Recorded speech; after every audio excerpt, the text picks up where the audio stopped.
अगर मैं आपसे कहूं कि ईरान संकट और हॉर्मुज की उथल-पुथल आने वाले वर्षों में भारत के लिए अरबों डॉलर का अवसर बन सकती है, तो शायद आपको भरोसा नहीं होगा, क्योंकि इस समय पूरी दुनिया सिर्फ खतरा देख रही है। महंगा तेल, महंगी शिपिंग और बढ़ती अनिश्चितता। लेकिन इतिहास में एक दिलचस्प बात बार बार दिखाई देती है। संकट अवसर पैदा नहीं करते। संकट सिर्फ ये बताते हैं कि तैयारी किसने की थी। और शायद यही कहानी आज खाड़ी क्षेत्र में लिखी जा रही है। पिछले कुछ वर्षों में भारत और यूएई के बीच लगातार उच्च स्तरीय मुलाकातें हुई हैं, जिनमें ऊर्जा, निवेश, बंदरगाहों और लॉजिस्टिक सहयोग पर तेजी से काम हुआ है।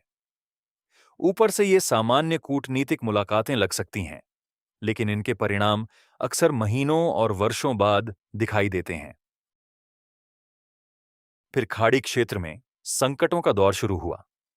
ड्रोन हमले, मिसाइल हमले, लाल सागर संकट, हॉर्मुज को लेकर बढ़ती चिंता, और इन घटनाओं ने खाड़ी देशों को एक नया सवाल पूछने पर मजबूर कर दिया। क्या केवल एक ही सुरक्षा व्यवस्था पर पूरी तरह निर्भर रहना सही है?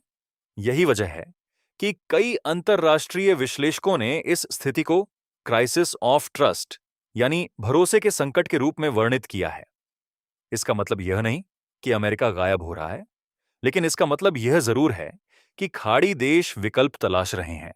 और दुनिया का एक बड़ा नियम है, कोई भी खाली जगह ज्यादा देर तक खाली नहीं रहती। कभी याहू की जगह गूगल ने ली, कभी नोकिया की जगह आईफोन ने ली। और जियोपॉलिटिक्स में भी बिल्कुल यही होता है। जब किसी व्यवस्था पर भरोसा कम होने लगता है, तो नए खिलाड़ियों के लिए जगह बननी शुरू हो जाती है। चीन और यूरोप भी मैदान में है, लेकिन भारत की स्थिति थोड़ी अलग दिखाई देती है, क्योंकि भारत सिर्फ हथियार नहीं बेच रहा, भारत भरोसा बेच रहा है। और भारत यहां संयोग से नहीं पहुंचा, भारत ने इसके लिए तैयारी की है। कुछ साल पहले तक भारत दुनिया के सबसे बड़े हथियार आयातकों में गिना जाता था, लेकिन आज भारत ब्रह्मोस जैसी सुपरसोनिक मिसाइल बनाता है, आकाश एयर डिफेंस सिस्टम बनाता है, आकाश तीर जैसे आधुनिक नेटवर्क विकसित कर चुका है, ड्रोन और एंटी ड्रोन तकनीकों पर तेजी से आगे बढ़ रहा है, और रक्षा निर्यात लगातार नए रिकॉर्ड बना रहा है। लेकिन हाल के संकटों ने खाड़ी देशों को एक और सबक सिखाया है। सिर्फ ढाल होना काफी नहीं होता, क्योंकि ढाल आपको बचा सकती है, लेकिन तलवार सामने वाले को 2 बार सोचने पर मजबूर करती है। एयर डिफेंस सुरक्षा दे सकता है, लेकिन प्रतिरोधक क्षमता संतुलन बदल सकती है। और यहीं पर ब्रह्मोस जैसी प्रणालियां तस्वीर में प्रवेश करती हैं, क्योंकि ब्रह्मोस सिर्फ एक मिसाइल नहीं है, यह एक संदेश है, एक ऐसी क्षमता जो सामने वाले को हमला करने से पहले 2 बार सोचने पर मजबूर करती है। लेकिन शायद ब्रह्मोस की सबसे बड़ी ताकत उसकी गति नहीं है, उसकी सबसे बड़ी ताकत वह दरवाजा है जो वह खोल सकती है। खाड़ी क्षेत्र का रक्षा बाजार लगभग $200 बिलियन का माना जाता है।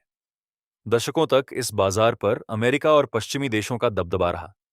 भारत वहां मौजूद था, लेकिन मुख्य दरवाजे के बाहर, और शायद ब्रह्मोस वही पहली चाबी साबित हो सकता है जो इस दरवाजे का ताला खोले।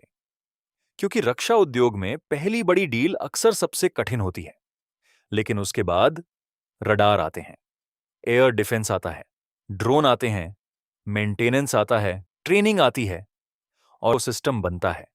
और इसका फायदा सिर्फ रक्षा कंपनियों को नहीं मिलता, नई फैक्ट्रियां, नई तकनीक और नई नौकरियां पैदा होती हैं, और पूरे औद्योगिक इकोसिस्टम को गति मिलती है।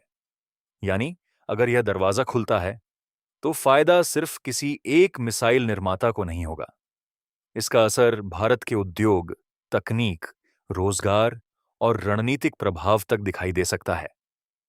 क्योंकि कभी-कभी इतिहास के सबसे बड़े अवसर सबसे बड़े संकटों की छाया में छिपे होते हैं।